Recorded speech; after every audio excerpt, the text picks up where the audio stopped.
Okay, so you played tennis growing up, and then you went to Cal first. I did. And you became friends and women's tennis doubles partners with Anna Bright. So tell me about that. Yeah, so me and Anna were in very similar situations. We both graduated high school a year early.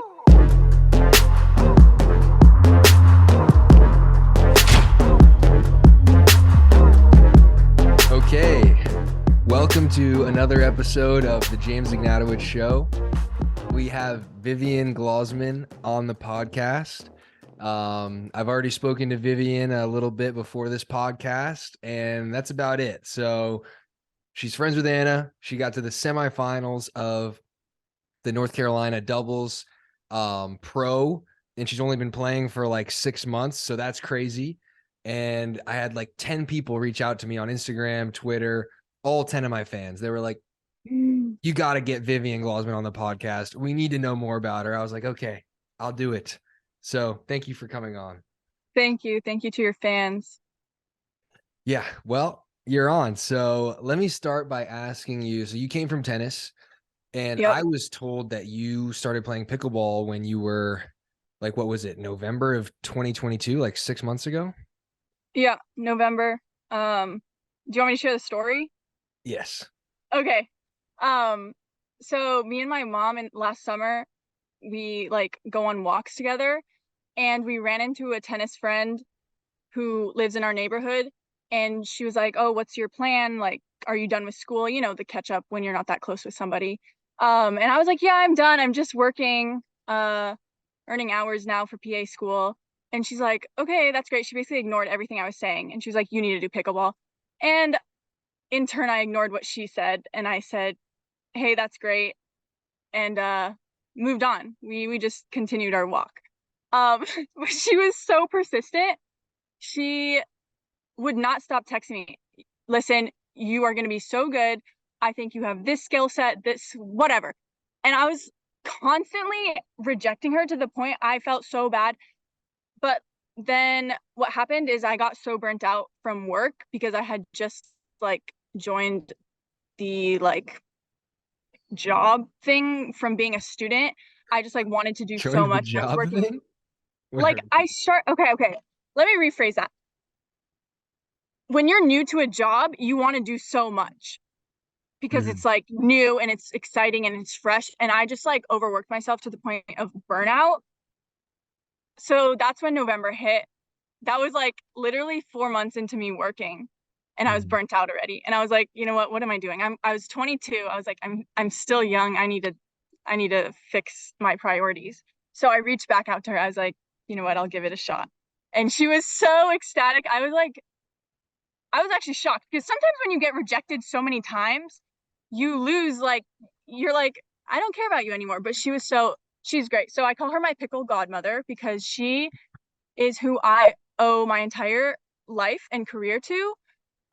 Love her. She still takes care of me to this day. That's how I started, because of her. This one lady. Love her. Okay. That's it. Yeah. Thanks to that lady. Unleashed Vivian Glozman on the pickleball world. Yes. You want to give her a shout out or no? Yeah. Her name is Shufen Huang. She has 2 kids.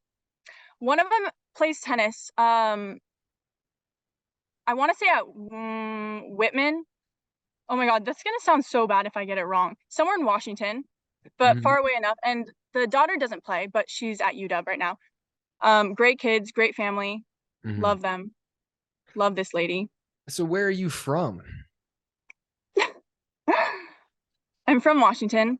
That's where I currently live. Okay. I was born in Wisconsin randomly. Okay. You just randomly born in Wisconsin? I was Madison, Wisconsin. That's where my parents met. How do you just randomly get born somewhere? Like, you don't just spawn. You don't just like show up. I say randomly because it's like I seriously don't know anybody from Wisconsin. I don't. I was gonna say but I don't. Me neither, honestly, me neither. No. And so the only thing I know about that state is that it's famous for cheese. because every time I say I was born in Wisconsin, everybody starts asking me about cheese as if 3-month-old Vivian is going to know every type of cheese out there, right? No. So we moved here when I was about like 5-6 months old. So I don't affiliate myself with them Wisconsins. I just think it's unique. Yeah. I gotta say I was born somewhere else. But yeah, I grew up here in Bellevue, Washington. Gotcha. Whole life. Nice. Okay. So you played tennis growing up, and then you went to Cal first. I did. And you became friends and women's tennis doubles partners with Anna Bright. So tell me about that. Yeah. So me and Anna were in very similar situations. We both graduated high school a year early. So when we got there, we were both 17. But 17-year-old Vivian was extremely different from 17-year-old Anna. For anybody who's watched Anna's, Instagram reels and such, we mentioned my limited questions. That was a big thing. That was a big thing freshman year. The people need to know about the limited questions. Okay, Vivian, so you explain it. So I would consider myself smart, but maybe a little more school smart in terms of knowing what's going on in the world and knowing what's going on ever. I do lack in that area, and people were quick to pick up on that. So every time I'd ask a question, my coach would look at me in awe, thinking, did she really ask that? Did someone really think that through and think that was a good question to ask? So I was limited to 5 a day, which might sound like a lot. It wasn't a lot for me. It wasn't at all. And if I asked a stupid one, it would not get answered, and then I would go down to 4 and to 3. Until 0, I basically couldn't talk. Well, how many questions did you want to ask? Like, if there was no restriction, how many questions are you asking? I'm just, every time something's confusing me, I'm asking. So lots of things did confuse me. I don't know why. It's just, I never knew what was going on. There was this one in particular that I remember vaguely. They were like talking about a host team coming. Stop laughing at me. This host team was visiting for a match, as they do, and they have their own kind of place where, usually you give them the men's locker room or something like that. But for some reason at Cal, even though it's a big school with a lot of funding, we didn't really have great locker rooms or like a great hangout area at all. In fact, I think it was only like the year prior to us coming in did they just build 2 separate locker rooms. Like girls and guys had to change in the same area, like literally the year before. Anyway, so they gave them this dungeon right behind the track where they kept snacks and stuff. And I had no idea about this dungeon. I didn't. And so they called it something that I had no idea about. And they said, the host team is going to go stay there. If they ask you about it, like go tell them where it is. And I didn't even know where it was myself. I'm like, how am I supposed to help these poor children? I don't even know I don't know anything. And I just asked, see, this is not a good story because I don't even know the question that I asked, but I asked something. And the reason I remembered this one in particular is because everyone was like, it became like a joke at that point because they were so shocked at my level of intellect or lack thereof. Anyway, that's enough on the questions, but I was limited. And Anna was I want to clarify. Definitely. Hi, Viv. Anna. Anna, you forgot the best part of the story. So there was this tunnel by the track, and underneath the stadium was like where there were all the snacks and everything for the visiting team. Yeah. And Vivian thought that all of the opposing teams for our fall tournament were literally staying in the tunnel. I don't even like they didn't have a hotel. They were staying in the tunnel. That's what she thought. I feel like I lost the plot, guys. I totally lost the plot. Okay, that makes so much sense. I don't track stadium for 3 days. I completely lost the plot, guys. Like, I'm sorry, James Ignatowich show listeners. I don't even know what we're talking about. I just It's can't okay. even. Let's It's just okay. move on. It's okay. Moral of the story is I was troubled. Mhm. I was a troubled teen. I can tell. Um, I I'm still a troubled teen, but I'm 23. So there's that. Yeah. Thank you, Anna. Thank you, Anna, for that clarification. You're welcome. Okay. So, anyways, so you're tall and you say Yeah. that you're 5'11 and 3/4. That's what people say. That's what you say. But Dylan 5'11. Frazier, Yeah, 5'11. yeah, and Dylan Frazier tells me and tells everybody that he's 5'11 and 3/4. But Anna and I played you, and Anna can attest to this. We played rec against you and Dylan, and you're like 2 inches taller than Dylan. So is Dylan lying? Are you lying? Please elaborate on that. Um, yeah, I don't see Dylan being a liar. He looks pretty honest. So, you know what? I'll give him his 3/4 of an inch. But I don't know. I've had I've had people tell me I'm not 5'11 very many times. So I don't know if I'm lying. I don't want to be 6, to be honest. So I just have nothing more to say on that. Interesting, Dylan, because on the phone with me, Vivian and I have spoken before this. On the phone, she insinuated to me that Dylan was lying. That's what you said. I mean, I'm paraphrasing. no. Okay, let me clarify since you want to bring up past receipts. I said that boys in general tend to inflate their height. But I don't think Just Dylan height? is lying. I think boys in general like doing that. Oh, what's Inflating the thing I said? I yeah. said there's no such thing as being 5'11 in boy world, because if you were 5'11, you would say 6. Yeah.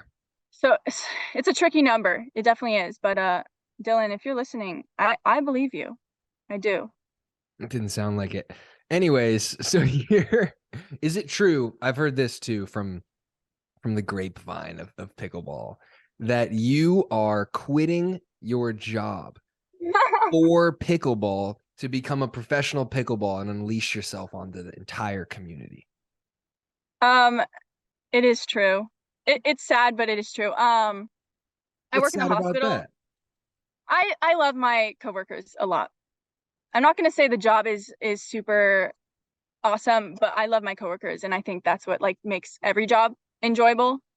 But it is true. It wasn't really by choice, and it wasn't because of this past weekend or like people reaching out to me. It was simply because I ran out of PTO. And for those of you that don't know what PTO is because you don't work, PTO is paid time off. You need to submit it, and you need your manager or your supervisor to approve it.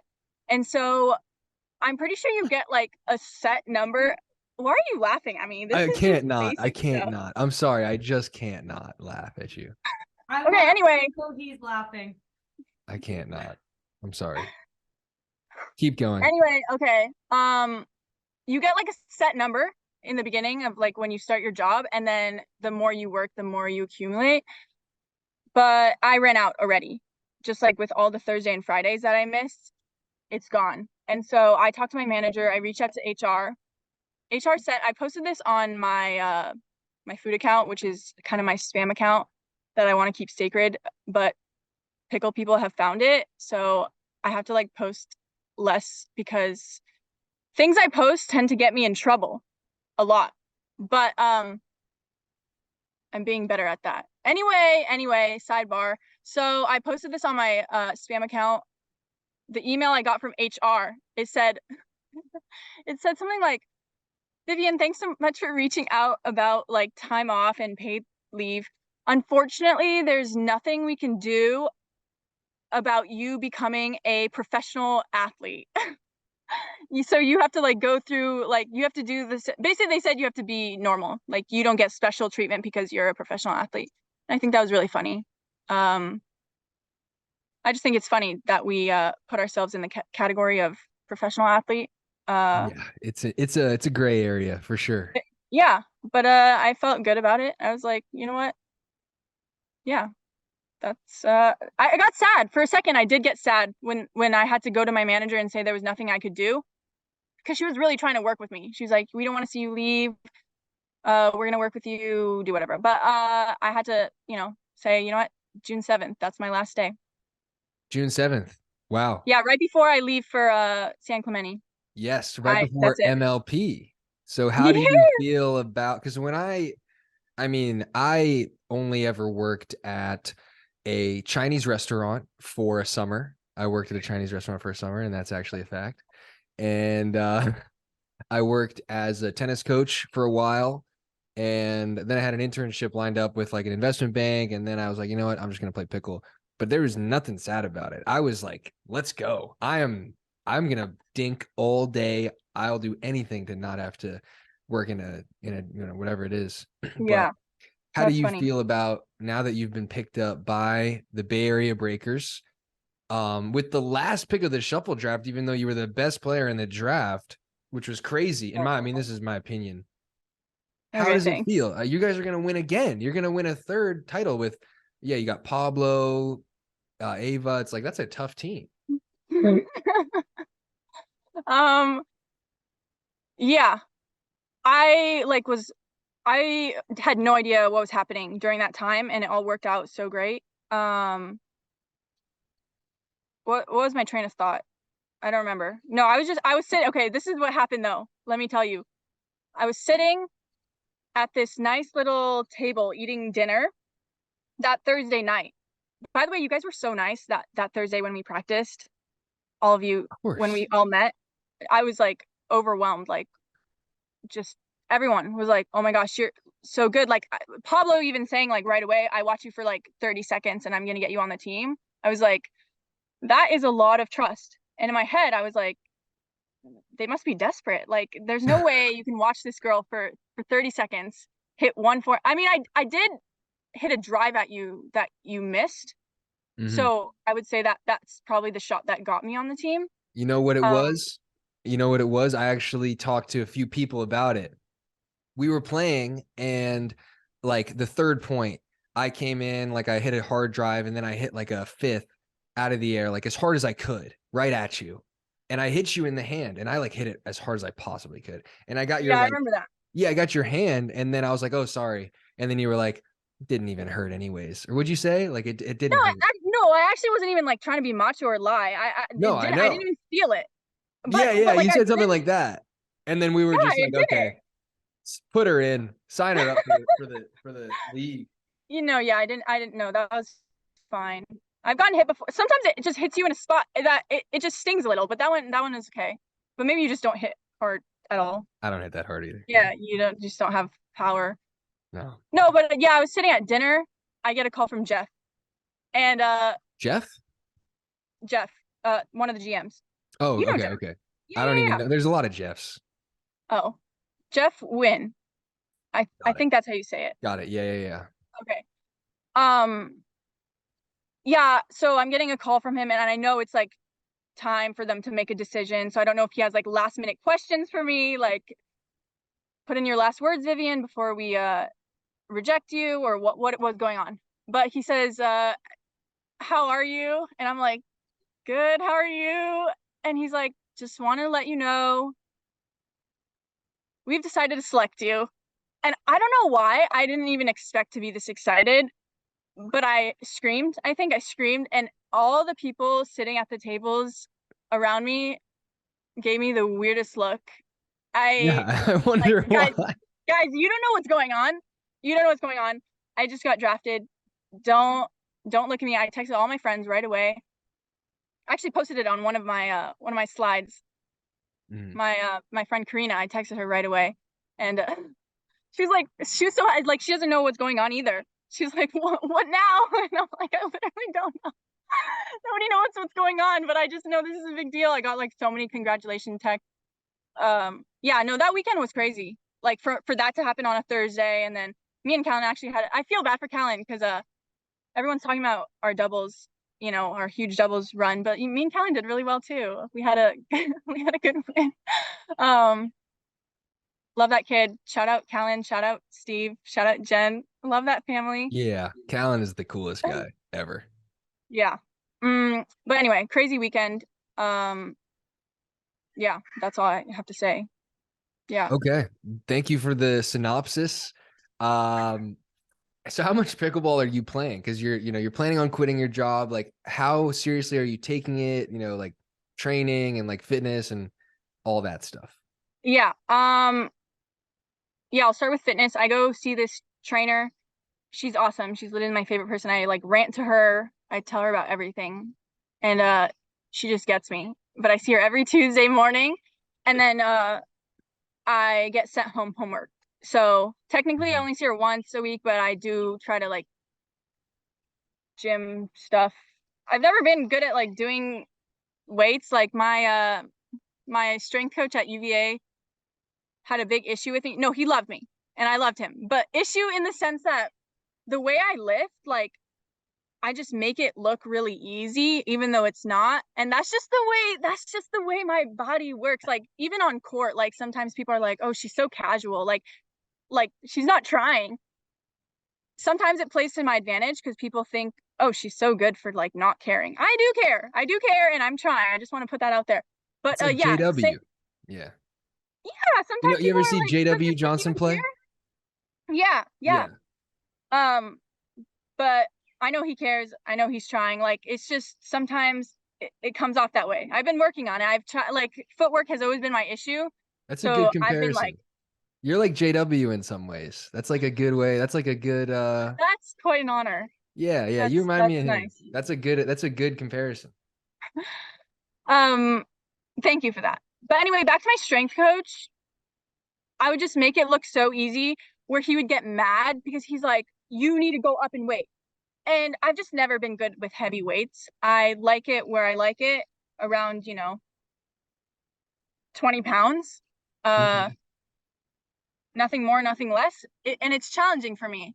But I just find that I'm just not great at lifting. Anyway, I do like cardio. I do that. I do my homework, but that's the extent of that. Anyway, training, I pretty much hit every day in the morning. So my job is actually really perfect right now, even though it's coming to an end. I work from 3 p.m. to 11 p.m. at the hospital. And that gives me, and I'm like such a night person where I'm not really like, it's not pushing my bedtime. Like I'll come home at 11:30 and I'll still be up until like 12:30 or 1. And then it gives me the entire morning to train for pickle. I usually am like playing from the window of like 9:30 to 12:30. And that's perfect for me. Like plenty for me. I don't know, like you guys do like 2 sessions, 3 sessions a day. I don't know what you guys do, but I don't think quitting my job will like make me that time that I'll have, like I won't train more necessarily. Yeah. I'll just have like more flexibility with travel. Sorry, what'd you say? Oh, just like, yeah, I dialed it back too. I don't think it's really necessary to play like, because I mean, when I was like your age in pickle, like just like 6 months in, just absolutely obsessed. Yeah. I was playing like 6 hours a day just for fun, like not just to get better, just because I wanted to. No, I think you got known for that, and even though you've put out there that you don't train as much, people still hold on to the fact that they always say something like, oh, I'm not training as much as James. Like James just loves it. He's on court all the time. Like they can't get over that fact. So they need to check. I'm fine with people thinking that. I mean, Yeah. But that's the situation. I might pick up a part-time just because like I'm still like holding on to the fact that I might go back to PA school when all is said and done. But you know what? I'm open to other ideas now because life takes you in crazy directions and you don't need to put all your eggs in one basket. So whatever comes my way, I'm open to that. But yeah, I might pick up a part-time and stay in healthcare a little bit. Okay. Yeah. I mean, I think you're going to be like probably top 5 in women's pickle. So, you probably won't even want to. You'll just be making money and you'll be like, I don't need another job. You could probably do like stand-up comedy or something. I mean, you could just put a mic in front of Vivian and just have her just try to be serious or like talk about her day, and then people will just. You want to hear the funniest thing? Yeah. I got a text yesterday. I got a text yesterday from my best friend from the academy. His name is Jacob. He texts me and he goes, okay, I don't want to like put this girl on blast. So I'm going to make up a name and say her name is like Suzie. Okay. But he texts me and he says, yo, I found out why Suzie doesn't like you or why she has issues with you. And keep in mind, I don't have beef with people. Like I really don't. But when I left the academy, I like sensed a little bit of tension from this girl, from this Suzie. Wait. Sorry, just to clarify, which academy? Air Force Academy? Air Force Academy. Yes. Okay, got it. Oh my gosh. Wait, the listener, we didn't even touch on that. Yeah. So guys, I went to the Air Force Academy for a year, for my 5th year after graduating from UVA.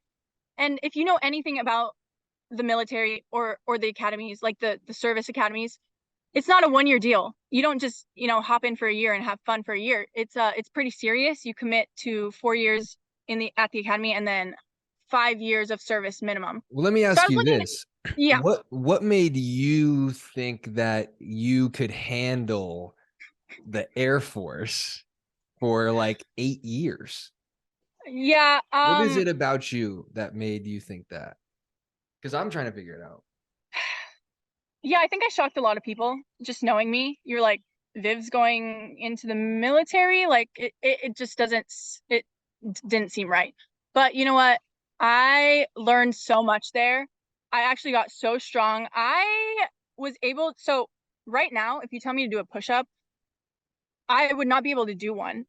If you tell me to do a knee push-up, I could probably bust out like 5. But keeping that in mind, I maxed out on all my events for Air Force training. And for the push-up section, that's 48 push-ups in 2 minutes. Okay? Everyone give me a round of applause. I also That's pretty good. Yeah. Anyway, enough of that. But yeah, so I just wanted to do something crazy. Oh my God, the lighting. Okay, so I just wanted to do something crazy. I thought, being a college grad, you cannot laugh at me. This is serious. I fully, when I committed to the academy, I knew I was taking the spot of somebody who, like, having already got my degree, I was taking the spot of someone who didn't have, like, they were going for undergrad. So given that, like, the admissions process was super tricky. They wanted me to write so many things on why I would be a good fit and why I want to go to the academy and like why I want to do this. And I was so committed. I wasn't lying in my application. I was like, I really want to do this. I think this is the coolest opportunity and I'm going to be the greatest cadet ever.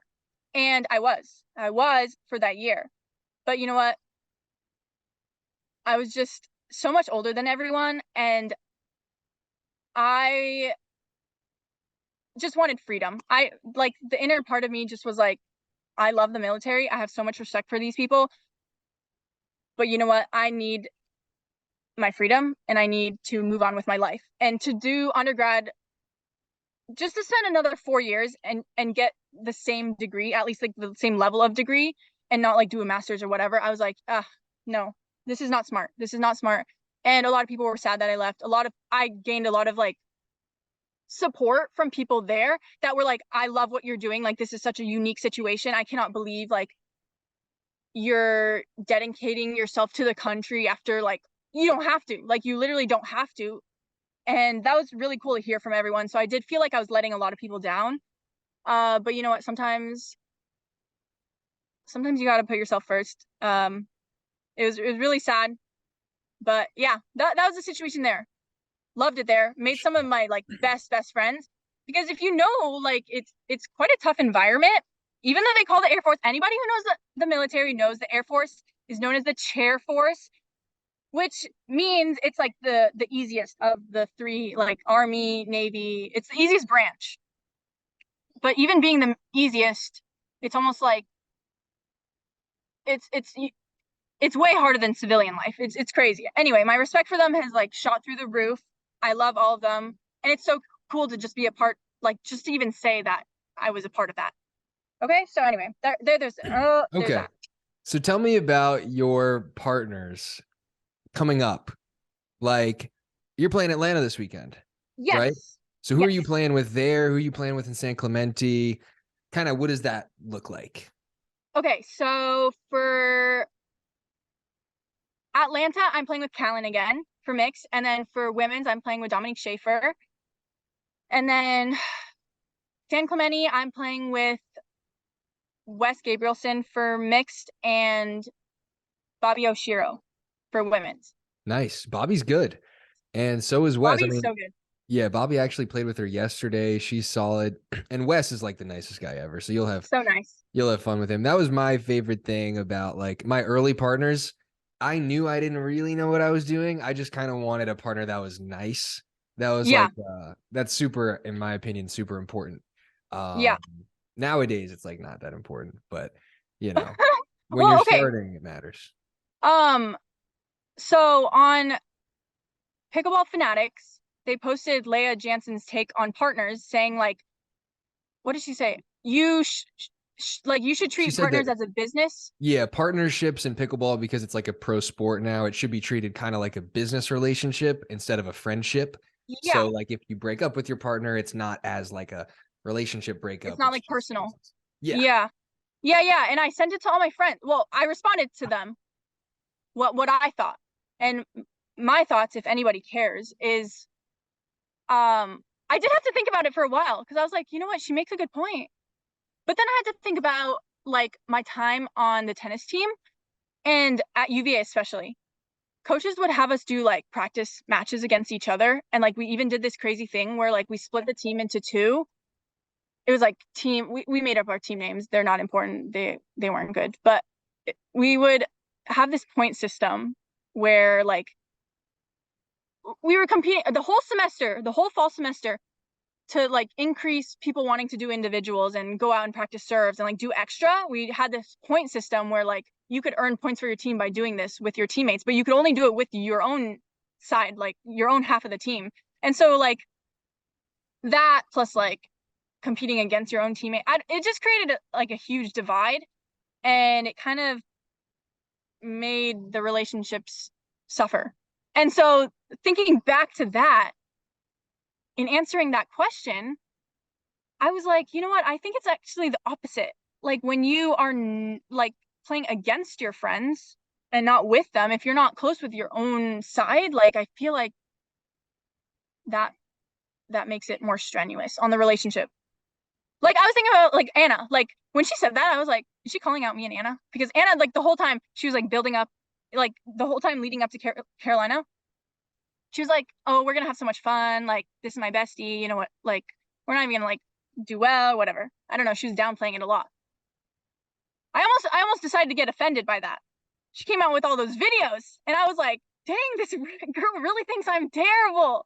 But you know what? I decided not to get offended, and I was like, hey, this is good. This is good for us, because now everyone's gonna think, you know, she just picked me off, picked me up off the street. Even you asked me. You were like, so did you just come here? Like, do you play pickleball at all? I mean, I was honored, because imagine like just showing up and like doing that. That's pretty cool. But yeah, I do work hard. Okay. So anyway, that was super cool. Yeah. I don't know what I was saying before this, actually. Oh, friends. I think you should be friends with your partner. Mm-hmm. Everyone, like a lot of people is the lighting terrible? It's fine. Okay. It's fine. Anyway, everyone commented on seeing like me and Anna's chemistry on the court. Mm-hmm. And that was super cool to see, because I mean, you don't really get to see people's on-court personality much, and like it doesn't really, well, maybe you do. I just feel like I was like surprised. I was like, wow, they really know that we're like besties. Mm-hmm. That was really cute. And they were like, we want to see more of you, we want to see this partnership. And I was like, thank you for saying that, because maybe I'll convince Anna. Mm-hmm. But yeah. Well, you played great. I thought you looked really good. I mean, you played like really well. You also looked pretty composed, I thought. You didn't look that tight. Like when I was playing my first like big center court matches, I was like kind of nervous, but you didn't look nervous at all. I mean, you looked like you were also having a lot more fun than Annalie and Catherine. Yeah, I mean, it was really fun. I think it helps to have like your best friend like next to you, and just also someone so competent, you know. It's not just like, oh, we're out here having fun. It's like, it's fun to be competitive.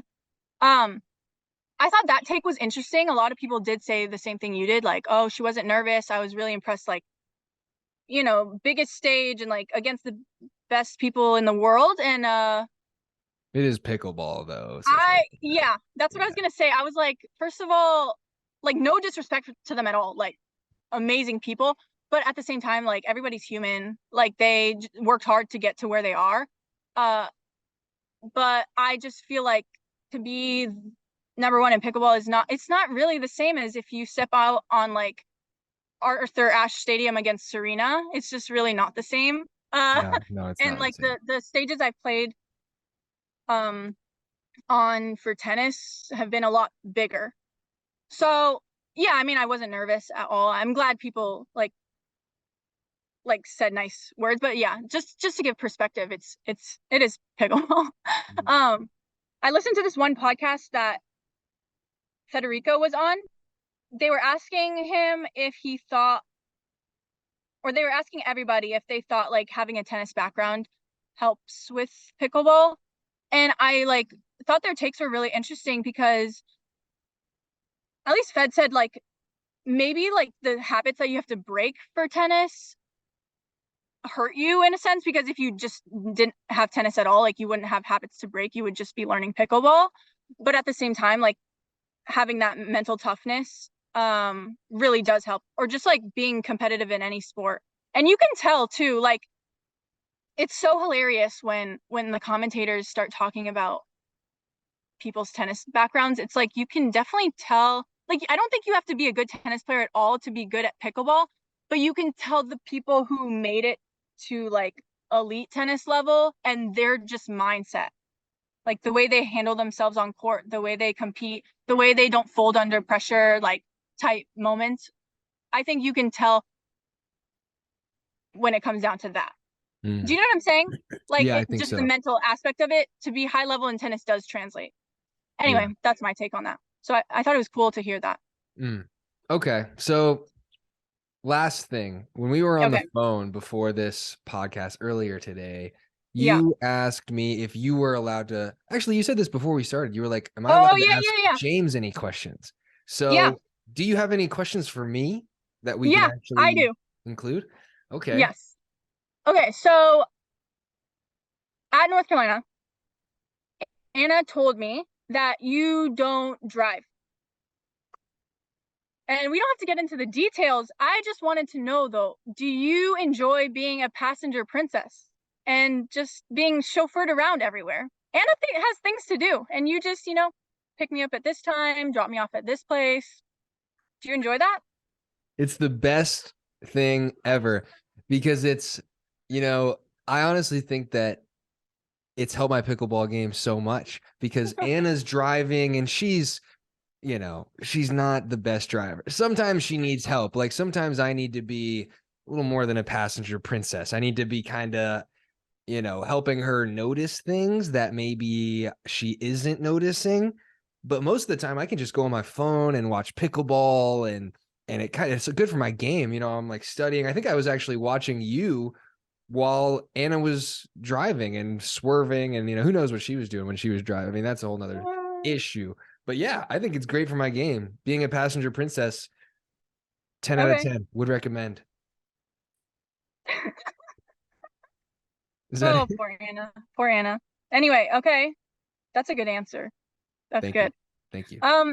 Okay, my second question is, what are your goals for pickleball? I know that's a broad question, but I'm always interested in that because you guys have like somewhat made it, right? Like, do you want to be number one? Like, what keeps you going? Yeah, I think I just want to be. It's funny because when so a year ago when I was, losing first round in doubles and not doing well at all, I had a lot of like external motivation. I was like, well, if I do well in pickleball, I won't have to work a job and I'll be able to get to play a sport for a living. Like, how cool is that? I Mhm. used to be so jealous of like Anna and like JW and Dylan, like guys that I thought could make a living playing pickleball. And a year ago, I was like, I can't. I never thought I would be able to. I didn't really have any belief in my game because I was practicing with JW often, not often, but like I was like, wow, this guy is so much better than me. I have no chance. And I was right that he was so much better than me. So I didn't think it was going to happen, but I was like, well, I definitely don't want to regret it if I didn't try my best. So I started playing like 6 hours a day, every day, training every day. Even though I was in college, I only had like 5 O's to play with at best. Wait, yeah, And I wanted to ask you about that, but continue. yeah, so I had like a lot of like external motivation because I really wanted to make it happen. And then now I've sort of like made it happen in terms of like being able to do this as a job, and I've made it like, top 10, whatever the case may be. So like there's less of that type of motivation going from 10 to 1 or whatever I might be, 5 to 1 versus like nothing to top 10. It's actually a huge difference. But Yeah. I've found that like it's not as motivating for me to be number one as now I've really found it's a lot easier to focus in on just becoming like the best player I can be and just being better than I was yesterday and working harder than I did yesterday. I think that's the only way to really do it, because if you are always comparing yourself to like the number one or the number two guy, you could drive yourself crazy. Like, did Michael Jordan, was he obsessed with like the number two or number three guy, or was he like, not that I'm like Michael Jordan, but like, you know what I'm saying? Like, you want to be just focused on yourself. So that's what I've found. I found that the only real motivation is just, motivation comes and goes. You got to just be driven and doing your own thing. That's for me at least. Yeah. Yeah. Good. Nice. Okay. So to piggyback off what you said about being in college, how did you find out about, because you were still on the tennis team when you started pickle? I was over tennis. You were done with tennis, and then you Yeah. somehow stumbled across pickle. Yes. How did that happen? Was there like club pickle at Vanderbilt or what? So I was on winter break, and this was after my fall semester of my junior year of college, and I was off the team. This was in December, and I hadn't played tennis for were your coaches sad about you leaving?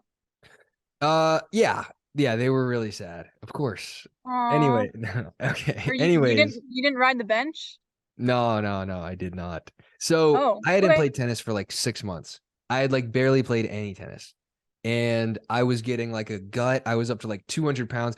That I actually still had a belly at APP Camden, my first tournament. You go back and watch that. I got bronze in singles. The belly was still there. I was horribly out of shape. I was just not happy. Like, my life was just not good. And I was like, okay, I'm going to start playing pickleball because at least it gives me something to do. At least I can waste my time. And I was like, wait, this is the most fun I've ever had in my life. I was like beating up on local 4-0s and 4-5s. And I was like, wow, I'm the man. This is amazing. I have something to do. And I had no thought of being pro. I never thought I was going to be pro, because in tennis, I didn't have like great hands. I didn't have a good feel. Like, guys from tennis, they never would have thought I would have been good at pickleball. I was just a guy with like a big serve and like big ground strokes. I never came into net. I was not the guy you think would be good at pickle, but I just kept playing and kept playing and kept playing. So do you think it's possible? Because I think I was talking to Steve Dawson about this. If you take any random Joe Shmoe, put them on a court and train them, of course they have to be somewhat internally motivated, but someone who just has no like athletic background, no nothing, and you just put in the time with them, can anybody make it? Or do you have to have some kind of like... Not anybody. No? I think you've got to be a good athlete, but like, is Colin Johns a great athlete? No. Right? Like, like, you just have to I've never watched him. No, I mean, like, he's a better athlete than the average human. But like, he's like, there's a lot of guys in the Premier League that are, like, no, you don't have to be like an amazing athlete, but I think you have to be better than average hands, but like nothing special. I don't think I'm anything special. I don't think like Ben Johns is like anything like special, crazy athlete. It's just pickleball. Interesting. I think Steve said no. I don't remember what Steve said. We had an interesting conversation about it. We talk a lot. I think it's no. I mean, there's some guys in pickle that are great athletes, and I mean, Annalie's a great athlete, but I don't think you need to be like a crazily good athlete. but Yeah. not a Joe Schmo. Does that answer your question? Yeah. Yeah. Okay. Okay. Is that how? Do you have any I more cut you questions? off. I cut you off when you were explaining your situation, but I was listening. I promise I was listening. I think I was done. I think you got me at the right Okay. time. Okay. Okay. Cool. No more That's it questions? from me. No. Well, okay. What's your dream sponsorship besides Selkirk? I can't answer that. This is Selkirk podcast. My dream sponsorship No. is Selkirk. Not a competing brand. Like just something random, like something that really speaks to you that you really want to be sponsored by. Starbucks. Easy. I want to be sponsored by Starbucks, and I want free Starbucks for life because I spend probably I go to Starbucks like twice a day, at least Holy. twice, maybe sometimes 3. Back in my prime, I was going there 3 times a day. You could ask Anna. Anna, take me to Starbucks. You know, I was the passenger princess. I was going and I was coming back. I was going and I was coming back. So yeah, sponsorship from Starbucks, that would probably. Okay, stop. let's make that happen. What about you? Did you ask me so I could ask you? Dream sponsorship? Mm-hmm. No, I actually didn't think about my answer. I just want to know yours. Okay. All right. Well, that's it. Do you have any more questions? No more questions. All right. Well, that was a great episode. Thank you for tuning in, guys. Thank That you. was probably the most interesting episode I've ever done. I'm gonna have to watch this back and understand what just happened. But My sister told me, do they just like air it or do they go back and make sure it's all like kosher? And I said, no, I'm pretty sure they like go back and edit it and stuff. And she's like, okay, that's so good because they can cut out everything that you said. I Not think you, we're gonna me. leave it all. We're gonna Me. leave it all in. I think we're hope gonna you leave do. it. I hope you do. My sister is brutal though. She tells me to shut up. She told me, if you go back to my post, guys, go to my post. I don't know if I'm making a pickleball Instagram. I might in the future when me and Anna win gold. You got to make a pickleball Instagram. I might do that. But I did finally pull the trigger and post on my personal account. Anyway, go to that, and the comment with the most likes is Val telling me not to write that much in my caption. And you know what? I thought about that Keep for it short and so long. sweet. Yeah, I think that's what she said, like short and sweet. She's like, hey, let's keep that in mind for next one, okay? But you know what? I felt like I owed it to everybody who was supporting me to let them know I appreciate them. And if I had just said like, hey, I'm in North Carolina, like you know nothing about what I'm doing, because I haven't posted in like forever. And it's not like you owe anyone an explanation of what you're doing with your life. Mm-hmm. But I just felt like I took such a long hiatus from posting. And obviously people knew I graduated. And so they're like, what's this girl doing? And so had I just posted a random pickleball photo? Mm-hmm. See, I think I like I'm with overthought you. this. I got you. No, Okay. Thank you so much. Okay, thank you. I think the listeners are following. What'd you say? The listeners are following too. I think we got you. Okay, perfect. Yeah. Thank you. Yeah. Anyway, there's the explanation for that. In the future they will definitely be shorter, but anyway, I thought I was funny. Whatever. I thought you were funny too. I thought it was great. Thank you. Thank you so much. Thank you for coming on. This has been great. Thank you for having me. And yeah, thank you guys.